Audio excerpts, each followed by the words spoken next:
Budget friendly salwar സെറ്റാട്ടോ അടുത്തത് പറയുന്നത്. ശരിക്കും പറഞ്ഞാൽ നമുക്ക് പെട്ടെന്ന് അതിൻ്റെ ടെക്സ്ചറും സംഭവങ്ങളെല്ലാം കാണുമ്പോൾ ഒരു ലിനൻ ഫീലാണ് കിട്ടുന്നത്.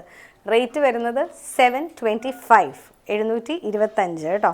ജസ്റ്റ് ഓപ്പൺ ചെയ്ത് കാണിക്കാം. കുർത്തിയായിട്ടാണെങ്കിലും കംഫർട്ടബിളായിട്ട് വെയർ ചെയ്യാൻ പറ്റുന്ന ഒരു മെറ്റീരിയലാണ്. ലൈനിങ് ഇല്ലെങ്കിലും വലിയ ഉപദ്രവമൊന്നുമില്ല, ഇട്ടാലും കുഴപ്പമില്ല. കാരണം അത്യാവശ്യം തിക്കാണ് മെറ്റീരിയൽ. കണ്ടോ, മെറ്റീരിയലിൻ്റെ ടെക്സ്ചേഴ്സ് കാണുമ്പോൾ നിങ്ങൾക്ക് മനസ്സിലാവും. അതുപോലെ പ്രിൻസ് വന്നിട്ട് നെക്ക് ലൈനിൽ മാത്രം ചെറിയൊരു പീസാണ് വന്നിരിക്കുന്നത്. രസമുണ്ട് കാണാനായിട്ട്.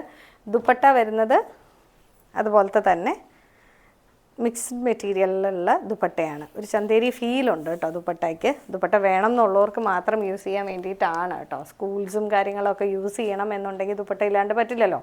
അപ്പോൾ അങ്ങനെ പറ്റുന്ന ഒരു ഡെയിലി വെയർ സെറ്റാണ്. ഇതിൻ്റെ അടുത്ത കളർ കോമ്പിനേഷനും കാണാൻ നല്ല ഭംഗിയാണ്. ആ മെറൂണും കൂടെ വന്നിട്ട് ദുപ്പട്ട വരുന്നത് ഇങ്ങനെ 725 ആട്ടോ റേഞ്ച് വരുന്നത്.